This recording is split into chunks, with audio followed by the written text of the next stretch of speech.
Thank you for joining us on today's edition of The Angle. We are just about a week away from elections, which means polls continue to come in, including one from the European Friends of Armenia, which was released over the weekend, with some very interesting data and results that we'd like to talk about. So we're joined today by Dr. Mայքլ Քամբեկը from the European Friends of Armenia. Thank you for joining us.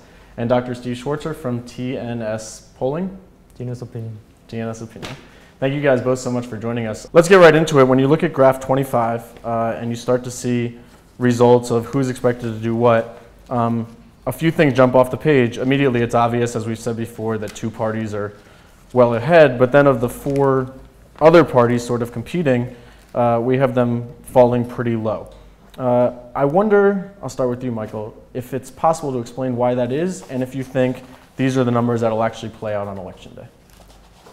We have seen a significant increase, almost doubling, on the part of the Heritage Party, and we have also seen a small progress for the Rule of Law Party, Ընտրությունների very stable, and Armenian Congress also pretty stable. So that's just the way we can pick up the data. Second thing is, you see in our slide that we've put a line underneath the Armenian National Congress. So those are the parties who we actually believe are going to move in. And that is despite the fact that Armenian National Congress has 4.3%, which is way off the 7% that as a party bloc they will need. Now it's not my thing to comment on why they decided not to run as a party and only need to cross 5% but need to cross 7%. But that is just to tell you, for the more radical parties, and Sthív can actually say more about this, but for the more radical parties we expect a disproportionately high rate of people who never take part in any opinion poll. And that is why we believe they have a good chance to still move in. Sure. Sthív, if you could explain that. Explain the fear factor in terms of the results you got, and what percentage of people refused to answer when you went to wherever they were.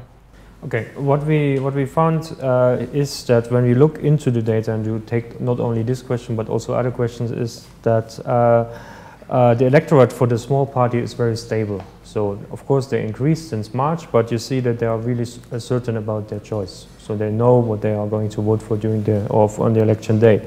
The second thing, with respect to the refusal rate or participation rate, what we see in this poll, and this is the same for the March poll, is a participation rate of about 23–25%, and this is quite normal for face-to-face opinion polling. This is something you also see in Western Europe as a figure.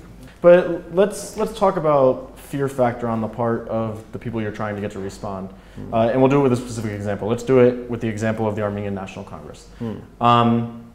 We're not doing poll comparisons, but we have seen some polls where some people have projected they'll get as high as 8, 9, maybe even 10%. Yours is a little bit lower than that.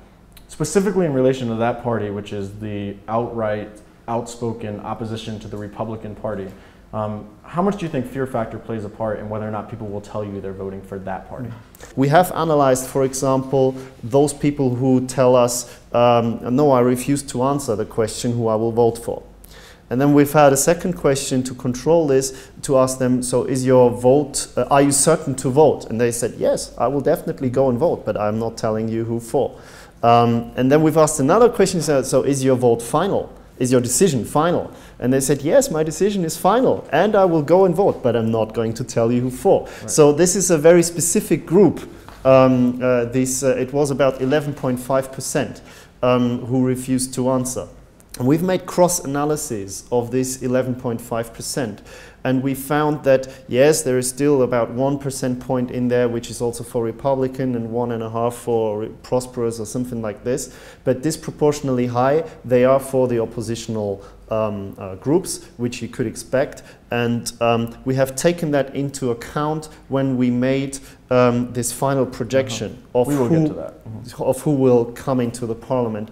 And that is why there you see, if you like, we are being very honest. We show the data as we've measured it, but we have also given our interpretation. That is why this line is there. That's why it was in our press release, and also that is why in this projection things look a bit different. All right, we're going to change the subject a little bit. We'll go to graph 23, and this sticks out to me, as this will be the first election I've observed. Between certain to vote and likely to vote, you have, of course, these are all people who are in the country, which will affect the numbers, a percentage of 86%, more than 85%. And of people who are certain they're not going to vote, it's less than 10%. Should we expect super high turnout, or what should we glean from these numbers? You should be careful with these numbers because this is, again, 2 weeks. The data are from 2 weeks before the election. So, of course, people also show a kind of a social desirable behavior that they say, okay, of course I will participate with the election. But what the experience tells us is that at least the number for certain to vote is pretty close, normally pretty close to what you could expect for the turnout rates. Of course, there are other conditions, other factors which in the end affect whether someone is participating in elections or not. Even the weather is sometimes accounted for. I think the certain to vote is always a good rule of thumb to expect something from the turnout rate. Sure. Without being a polling expert, I would expect that if I was asked whether I was going to vote, just based on that question alone, no matter how fair you try and phrase it, I'm more likely to say that I am going to vote. Is that right? Yeah, that's I think what you meant with social desire. Yeah, it's like, you know, it's socially more acceptable to say I will take part in the vote. So if you see a change with real data, it is normally a bit lower than what you measure.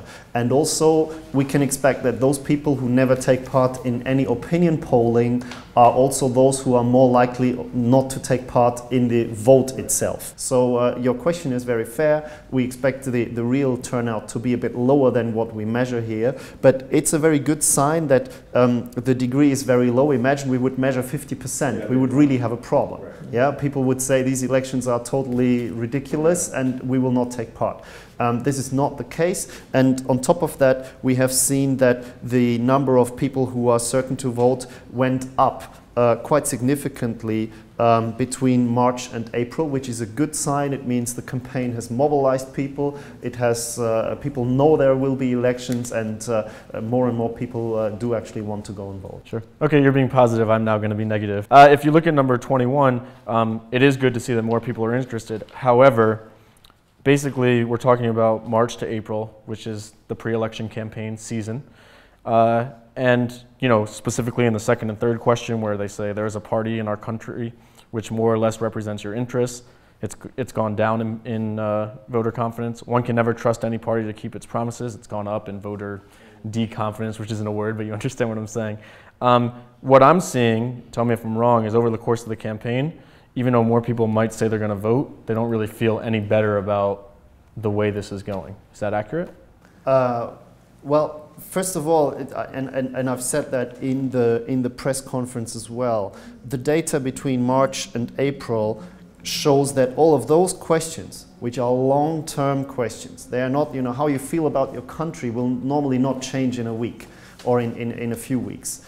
They are very much confirmed. The whole data, if you look at it, it's you know, so many different questions on this one slide, but you can see that most of the levels are very, very close to what we measured already in March. What I was saying is, specifically if you look at question number 2, that's the type of question that I would think a political party is supposed to be spending its campaign.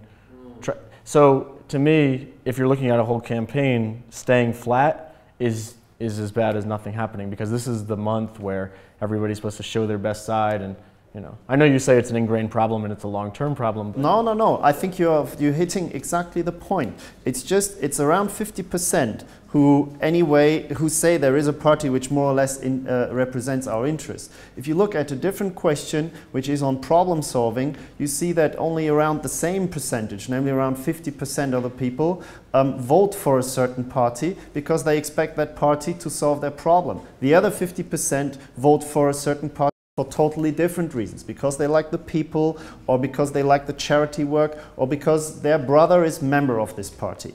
And those reasons in Armenia are disproportionately high. So, you know, this also you need to put into the perspective of the country context.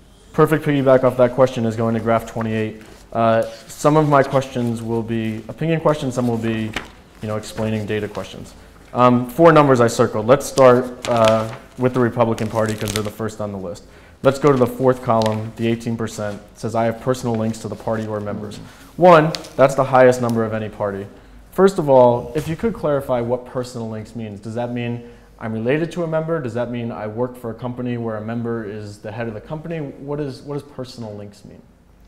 This is exactly it. We don't know what it means, but it shows that there is some kind of a relationship ongoing between, or there's some kind of interaction ongoing between the party and something in the family or friends. So we left it vague because you cannot ask people directly why they or whether they are voting or going to vote for a party because they have a very strong relationship, biased relationship, by whatever means biased. So this is exactly the vagueness here, but in the end it pretty much explains what's going on because it's only for the Republican Party that you can find this.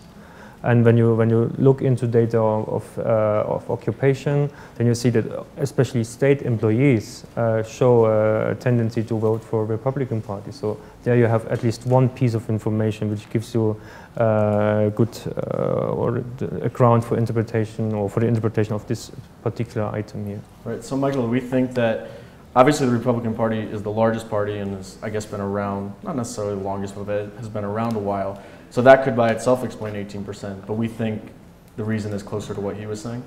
No, it's exactly like Steve said. You must, however, compare it also to the other 4 columns. So we've given them 4 options. And it's still 50% who say I vote for this party because of the program. It's still 55% who say I vote for this party because I trust the leader or a member of this party. And the 18% within the block of voters for the Republican Party is still the lowest block. So even if you assume some of them maybe didn't even tell us that they have a personal link and because they're ashamed of it or whatever, this is the highest number, but at the same time it's not a problematic number. It's not the main reason by far why people vote for this party. So I'm not really worried about this one.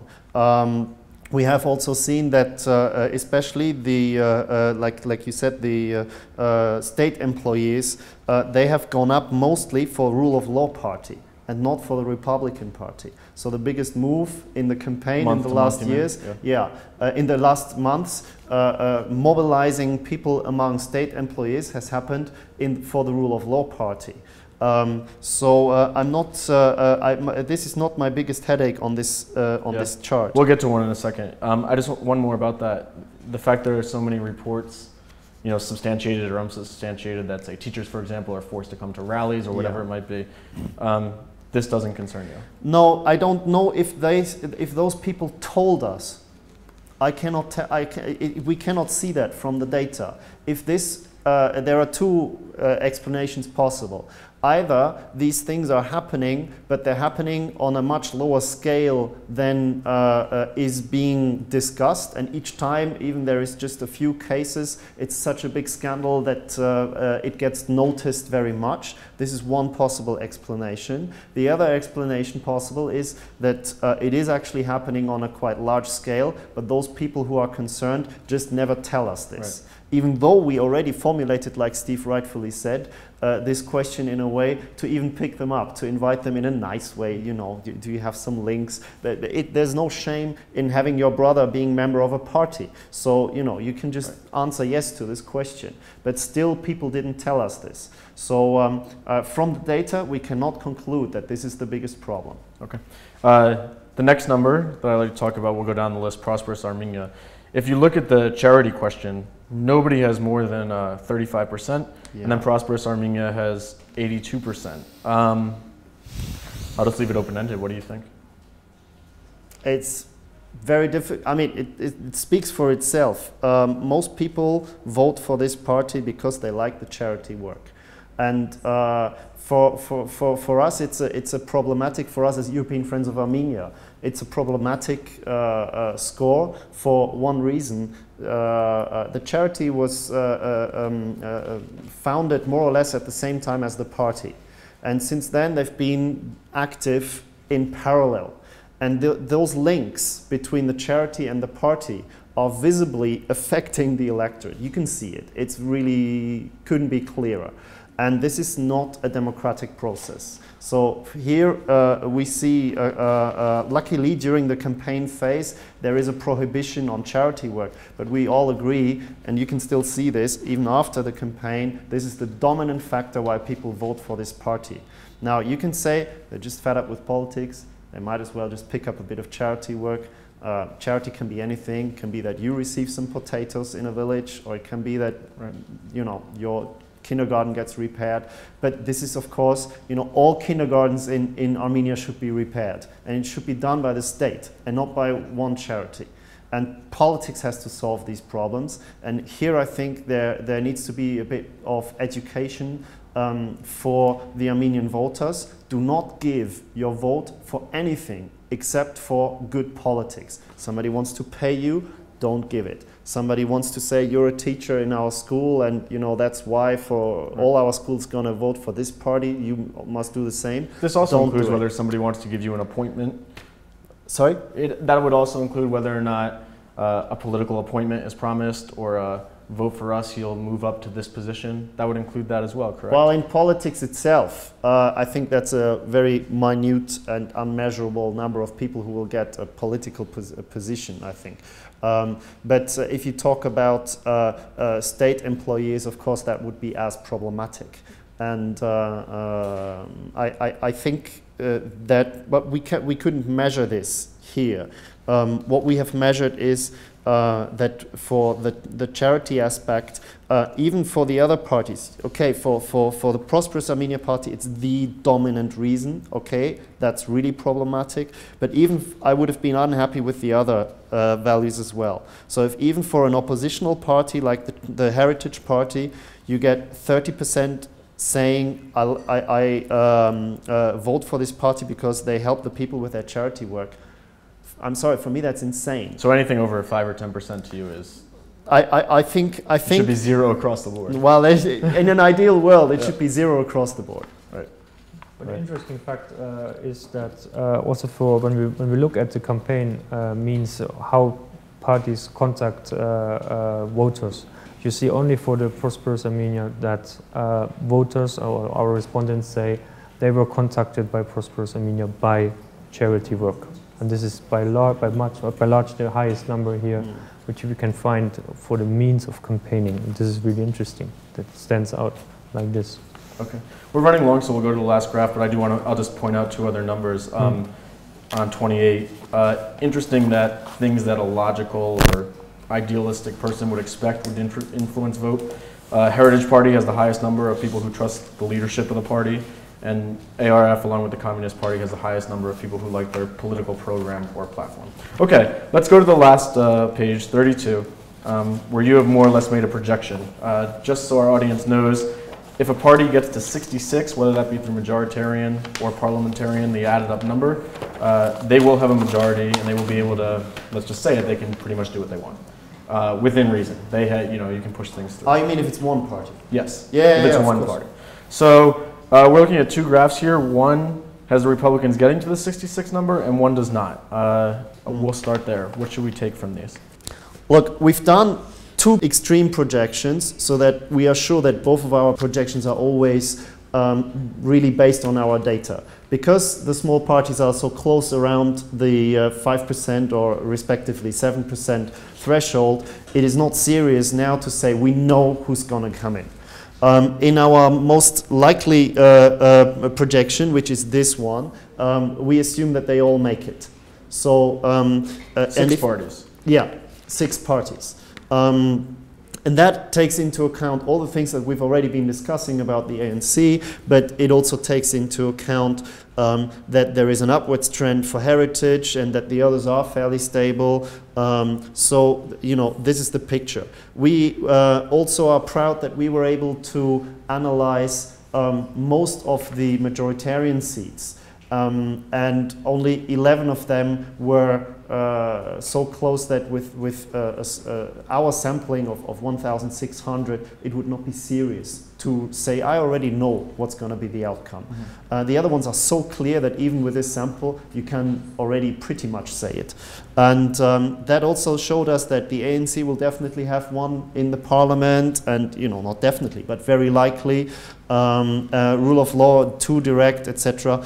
And this gives us this picture. So in this picture, we didn't quite know where to put Prosperous Armenia. Are they oppositional or not? So they have their own category over here. Yeah, they have kind of their own category, and they're neither red nor blue. Okay. So they are kind of in the pinkish or area. But apart from that, it looks like the Republican Party will have the biggest share. That is clear. The question is, and your question was also, will they have 66 on their own? We think it's not very likely, but theoretically, and this was the other extreme, if all the small ones drop out, and the race between the two top runners becomes even more heated, then of course the small ones by comparison lose out more, then this could happen. Or of course also if you have falsifications which really push them down, then this could also happen. But quite frankly, on the basis of the data that we see, it's more likely that there will be enough parties in there to, in the end, make various coalitions possible, but also necessary. Dr. Mայքլ Քամբեկը, thanks for joining us. Dr. Sթիվ Շվարցերը, thank you very much.